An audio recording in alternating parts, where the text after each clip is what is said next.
one set of lawyers acting supposedly for both parties. The lawyers, of course, would do their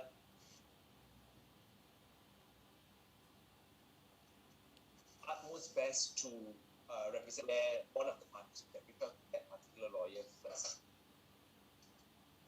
So I would say that the perception possibly could be that this lawyer is going to favor one party or the other, but always go back to that lawyer, because if that lawyer is very professional, very independent, then that lawyer would be serving both parties' interests. Okay.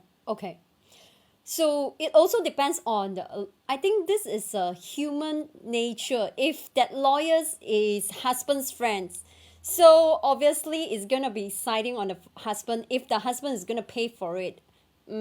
Right? I think it's very normal to have that issue. That's that's correct to an extent, because if that lawyer decides to choose one side, then that lawyer has to deal with the repercussions. Anything goes wrong. All right. But I'm going on the basis that ultimately there needs to be someone. The lawyer has to have a very independent role and objective, because ultimately he is the officer of the court. So if he says he represents both husband and wife, he or she needs to be absolutely independent and to further the interest and cause and objective of both parties, husband and wife. Okay. So after usually marriage for a while, being in a marriage for a while, there are so many assets that brought together. Maybe by either one of the party, or either the husband is very successful, owns a lot of assets, or they both have got a joint name assets. Could be Correct. cars, properties, cash, and most ultimate children. Okay. Now, please clarify that whether is it true or not that under the Malaysian family law, women are entitled to 50% of the husband's asset. Wow, this is really something that I really want to know about it. All this while, by default, I think it's 50% goes to the wife.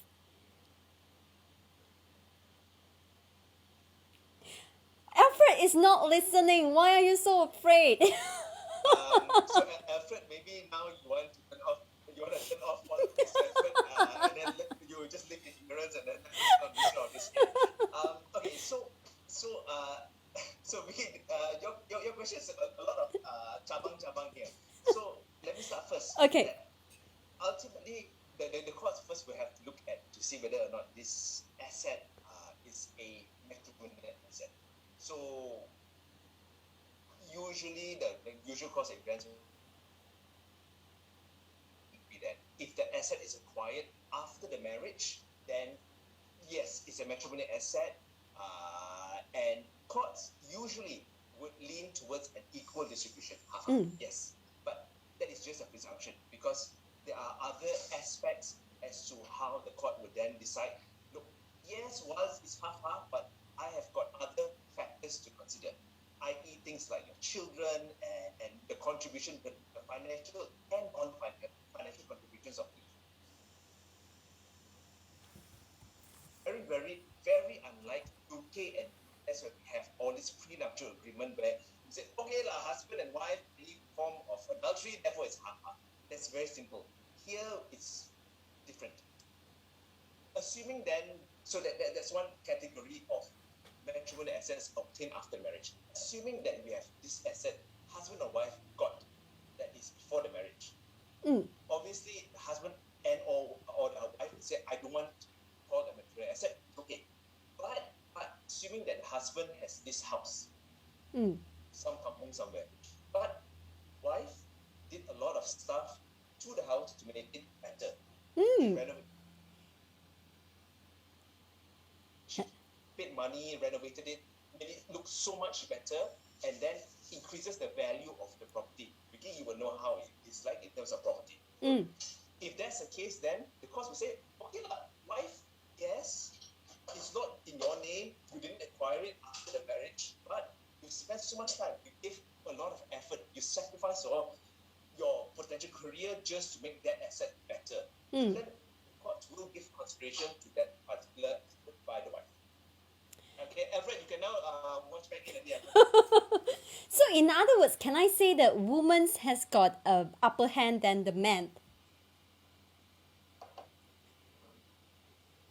Don't worry, I will hire you as a lawyer.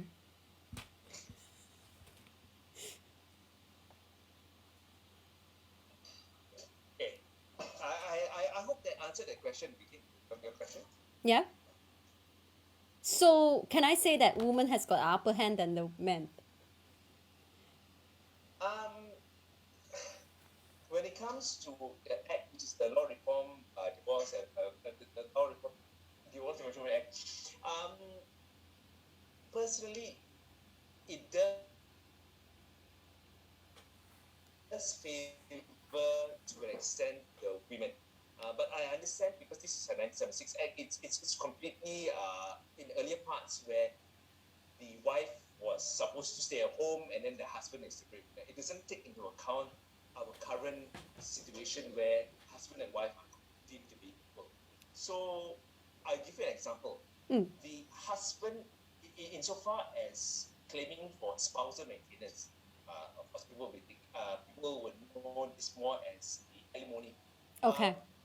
It favors the wife significantly more than the husband because when it comes to the husband claiming from the wife, there are very specific conditions as opposed to the wife claiming from the husband. Okay. What kind of conditions, if the man wants to claim it from the wife? What are the most common conditions? The husband has to be so incapacitated that he cannot work anymore, etc. Then only he can claim the wife. It is to that extent. I see. Okay. Oh, Alfred, I didn't intend to give ideas to because,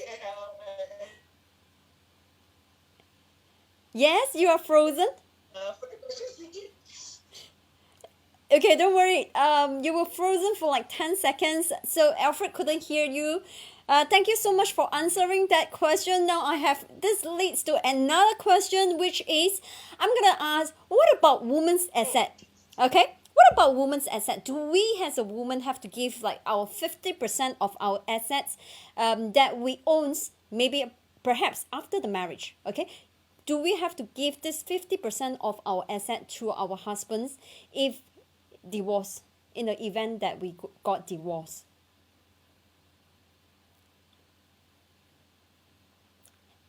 So again, it really comes down to the court's decision to see how that. Okay, so the good thing about the law reform marriage and divorce act is that the courts have the utmost and ultimate kind of say to decide.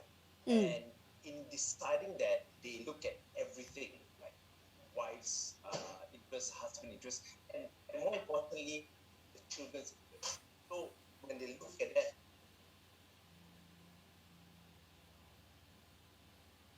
then they will be able to make how these assets are. Fantastic. So the men's out there, whoever that's watching, be very careful. To anyone's that watching, thank you so much. For women, great news. For men, be very careful. Don't force your wife to be a good man, be a good houseman at home during the MCO. But seriously, I don't think it's the MCO that contribute to all this kind of divorce, but I believe that most of the time it's communication breakdowns prior to this MCO, and it accumulate all this kind of feeling already accumulated way before the MCO. It's just that every single day that they face each other in the at home in the MCO, it flare up again. Yeah, I believe so. It's not because of the MCO. Some people actually get much more loving during the MCO. Some people created babies during the MCO. Yeah, and right. So I don't think so. So I don't think so. It's because of the MCO that contributed to all this kind of divorces. But it's just that it's times someone, it just give them an excuse that it's time to let it go. So yeah. No, Now, actually, Vicky, sorry, Vicky, I agree with you that, mm, that communication is key, and I think that because in the past the communication wasn't there, mm, people were okay because they were like working everywhere, and when you bring everyone in together, then parties realized that communication itself was not good enough, mm. and because communication was not good enough, therefore it leads to fights, and if fights happen, it could lead to divorce, or worse still, domestic abuse. Okay. I do hear a lot of domestic abuse recently, and I read a few news regarding about this. And shockingly, someone enlightened me, which is my dearest sister-in-law, which you know her, Grace, actually told me that you know why people stay in an abusive relationship. Which I always ask these questions. Why would someone be so silly to stay on with someone who beat them? And according to Grace, Grace said, you know why? It's because they thought this is a way of expressing love.